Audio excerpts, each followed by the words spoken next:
2019년 1월 어느 추운 겨울날이었습니다. 집에서 사람이 숨졌다는 신고가 경찰에 접수됩니다. 안방에는 한 남성이 바닥에 엎어져 있었습니다. 몸에는 흉기에 찔린 상처가 있었습니다. 범행에 쓰인 흉기는 집 앞에 감나무에 꽂혀 있었죠. 용의선상에는 2명의 인물이 오릅니다. 피해자와 밤새 술을 같이 마신 두 사람이었습니다. 한쪽은 사건을 신고했지만 횡설수설 진술을 바꾼 집주인. 다른 한쪽은 감나무에 흉기를 꽂아둔 노숙인이었습니다. 그런데 두 사람은 서로를 범인으로 지목합니다. 범행 흉기에서는 세 사람의 DNA가 모두 나왔습니다. 피해자는 있는데 가해자는 명확치 않은 사건, 범인은 누구일까요?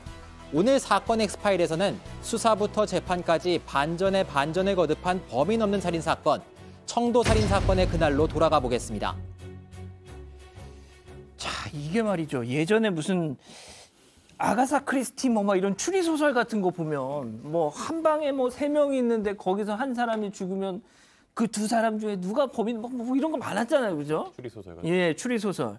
자, 이게 딱 그 짝이에요, 지금 이 상황이. 자, 그래서 정리를 하면 이겁니다. 3명이서 술을 마셨어요. 그러다가 한 명이 살해가 됐습니다.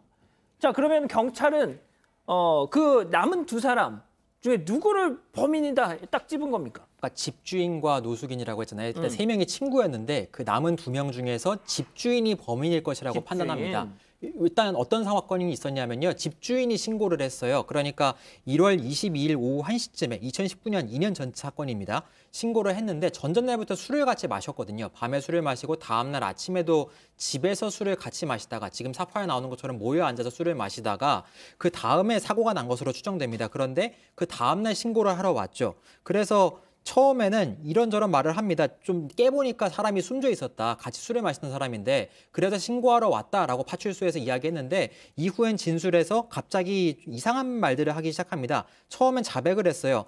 같이 장사를 해보자 이런저런 얘기를 하다가 피해자가 좀 모욕적인 표현을 썼습니다. 너 다리도 못 쓰면서 라고 집주인에게 말을 했는데 그러니까 이런 말을 들으니까 실제로 장애가 있었거든요. 장애 6급 판정을 받아서 교통사고로 왼쪽 다리가 불편했기 때문에 화가 나서 내가 그랬다라고 자백을 했다가 그 다음엔 또 부인합니다. 그런 식으로 이런저런 말을 바꾸니까 경찰이 일단 긴급 체포해서 구속영장을 신청하게 됐어요. 아니 뭐 그러니까 자백을 했잖아요. 자백을 하면 뭐 나중에 뭐 말을 바꿨다고 하더라도 뭔가 뭐 불리하니까 괜히 저렇게 쫄리니까 저러나 보다라고 생각할 수 있는 뭐 그럼 끝난 거 아니에요?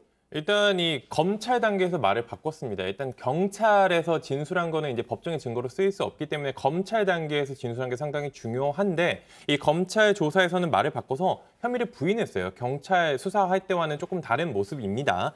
이 남성은 앞선 대화 상황에서 피해자가 거기까지 인정을 했고 그다음에 피해자가 남은 다리마저 내가 잘라줄까라고 했더니 이 범인으로 지목됐던 이 남성이 잘라봐라 그러고선 반상에 흉기를 올려놓은 다음에 본인은 잠을 들었다라고 합니다. 수면제랑 이 술을 마시고 잠을 잤는데 자고 일어났더니 이 자신에게 다리를 자르겠다 했더니 다리가 이상하다라고 했던 그 남성이 숨져 있었다라고 했습니다. 그래서 그렇기 때문에 그 뒤에 같이 있던 술을 같이 마신 또 다른 남성이 범인인 것 같다, 살인을 저지른 것 같다라고 이렇게 말을 바꿨습니다.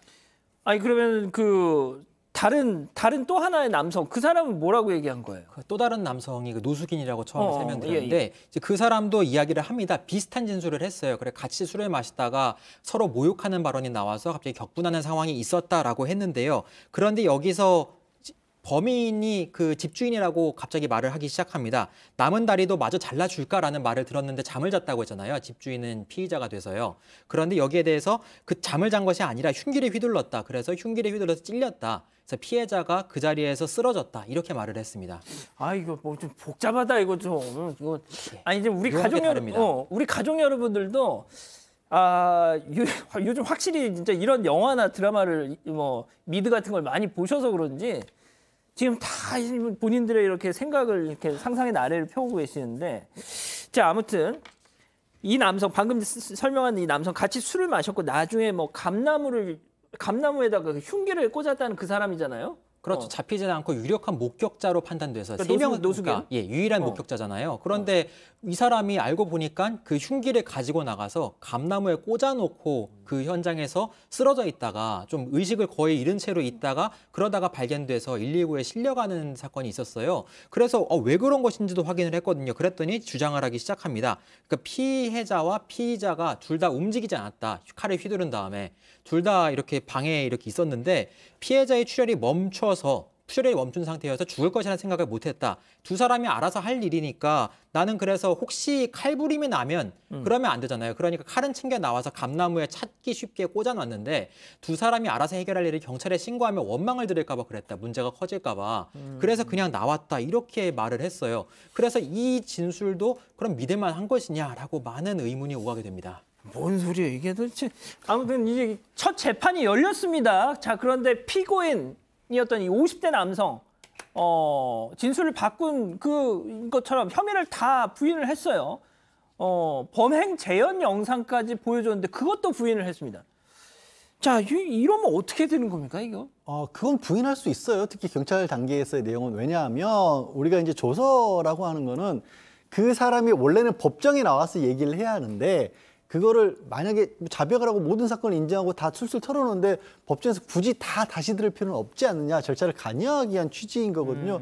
그런데 나는 경찰에서 조사를 받는 거는 가정이지만 그때는 무서워서 혹시 다른 사정 때문에 내가 거짓말했어. 그럼 법정에서라도 제대로 얘기를 해야 될 거 아니겠습니까? 예. 그래서 거기서 부인하는 것 자체가 잘못된 건 아닌데 예. 이제 다른 어떤 전반적인 그 수사와 재판에서는 다른 그리고 객관적인 증거, 그 사람 말고 다른 사람의 증언 이런 것들을 통해서 재판을 하는 거죠.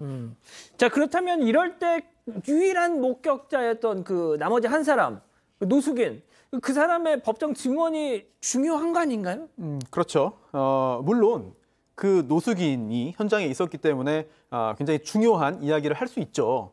하지만 그 사람이 범인일 수도 있는 거예요. 객관적으로 다 가능성을 열어놓으면. 그렇기 때문에 그 노숙인의 증언에 따라서 결과가 결정되거나 또는 그 노숙인의 증언의 가치가 굉장히 높다.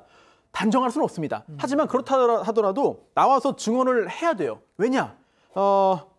일단 참고인 진술 조서를 남겼거든요. 수사기관에서 참고인으로 노숙인을 불렀어요. 그래서 당시에 어떤 일이 있었고 뭘 받고 기억나는 게 뭐냐 이거를 다 문서로 남겨놨습니다. 예. 그런데 이거를 조금 전에 설명드린 대로 피고인이 다 이거 부동의했습니다. 그러면 증거로 못 써요. 그 남은 서류를, 조서를. 예. 그 이야기를 한 노숙인을 불러서 정말 이렇게 얘기한 거 맞냐. 이거를 확인을 받아야 증거로 쓸 수 있거든요. 그렇겠죠. 그래서라도 그런 측면에서라도 증인으로 불러야 됩니다. 그리고 증인으로 부른 거죠.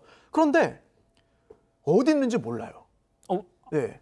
이게 노숙인이라서 그런가요? 네, 물론 이제 주소지는 있었습니다. 그래서 15번이나 보냈는데 소환장을 이게 송달이 안 되는 겁니다. 아유, 이게 한번 송달이 돼야 오라고 했는데 또 부르는 걸 알았는데 안 나와? 그러면 그때 과태료도 부과하고 또 그래도 안 하면 또 구인도 할 수 있고 그런데 일단 증인으로 불렀다는 사실, 내가 증인으로 채택돼서 법원이 나를 불렀네? 이거를 노숙인이 모르는 겁니다. 공식적으로는. 그러다 보면 그 다음 단계도 진행할 수 없었고 결국 이 노숙인이 재판의 증인으로 나오지 않았거나 못했죠. 자, 홍 기자, 그럼 피해자는 자기 범행을 부인하고 있어요. 그리고 유일한 목격자인 그 노숙인은 잠수를 탔는지 아무튼 흔적을 찾을 수가 사라졌죠. 없고. 네.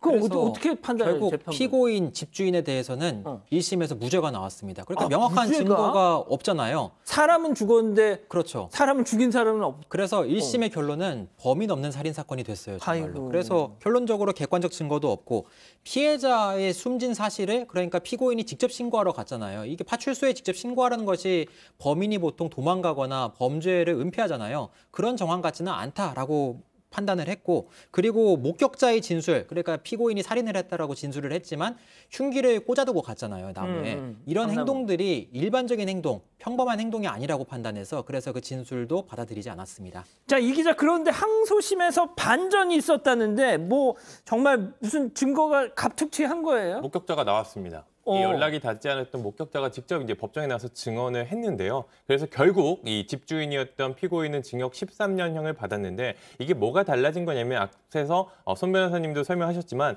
이 검찰 수사에서 이뤄졌던 그 진술들이 법정에서도 이제 인정이 된 거고요. 항소심 재판부는 일단 보통 사람이 할 만한 행동은 아니지만 충분히 할 수 있을 만한 행동이다라고 판단을 했고요. 그리고 이 두 명이지 않습니까? 두 명 중에 한 명은 피고인이고 한 명은 목격자 증인으로 나왔는데 한 사람은 수사기관에서 말을 바꿔요. 근데 이 목격자, 증인으로 나온 이 사람은 수사기관부터 법정에 이르기까지 똑같이 진술을 합니다. 아하. 그러면 누가 과연 이게 신빙성이 있느냐는 거죠. 그리고 그렇죠. 또 한 가지 이 증인으로 나왔던 이 목격자, 이 노숙인은 이 흉기를, 집안에 있던 흉기를 가지고 나서 밖에다 감나무에 꽂아놨다고 했잖아요. 범행에 쓰인 그 흉기뿐만 아니라 그 집에 있던 다른 흉기들을 다 들고 나와서 밖에다 놔온 거예요. 그러면 그걸 왜 그랬냐 한 게 이 두 사람이 깨어났을 때 또 칼부림이 날 수 있기 때문에 자기가 흉기를 치웠다라고 했는데 다른 흉기까지 치운 걸 보면은 이 사람의 말이 맞는 것 같다라고 인정이 됐던 거죠. 그래서 결국 그런 부분도 있고 이 어머니 지부에서 머무르다가 경찰이 가자고 하니까 임의동행해서 따라간 것까지 하면 보면은 이 목격자의 증언은 이 증인의 증언은 신빙성이 있다라고 보고 피고인에게 유죄 판결을 한 겁니다. 뭐 의외로 또 이렇게 또 이 노숙인이 등장하면서 쉽게 풀린 것 같은데 그 양 변호사님 그럼 근데 일단 직접 어떤 증거라기보다는 정황 증거적인 좀 느낌이 나는데 말이죠. 이거 그러면은 뭐 다른 정말 뭐 유전자 뭐라든지 이런 확실한 건 없었던 건가요? 살인 사건에 있어서 가장 중요한 증거는요, 그 시신입니다. 시신이 굉장히 많은 걸 얘기를 해주거든요. 결정적으로 이 사건 같은 경우도 세 사람이 있었잖아요. 근데 부검을 해보면 흉기가 어느 방향에서 와서 이 피해자의 몸에 꽂혔고 또 그게 어느 방향으로 돌아갔는지가 나오고요. 그리고 혈흔을 통해서 혈흔이 어떻게 사람 몸에서 뿜어져 나오는지 이런 것들이 다 현장에 남아 있거든요. 그 방향 세 사람이 앉아 있었는데 그러면 이 피고인이 사람을 찌른 사람이 앉아 있던 쪽에서 그 흉기가 왔을 거 아니겠습니까? 피고인이었던 거예요. 피고인이 불과 1m밖에 떨어지지 않았고 피고인이 앉아있던 방향 쪽으로 혈흔도 다 튀었던 겁니다. 그렇군요. 알겠습니다. 사건 엑스파일 오늘 뭐 이 정도로 정리하죠.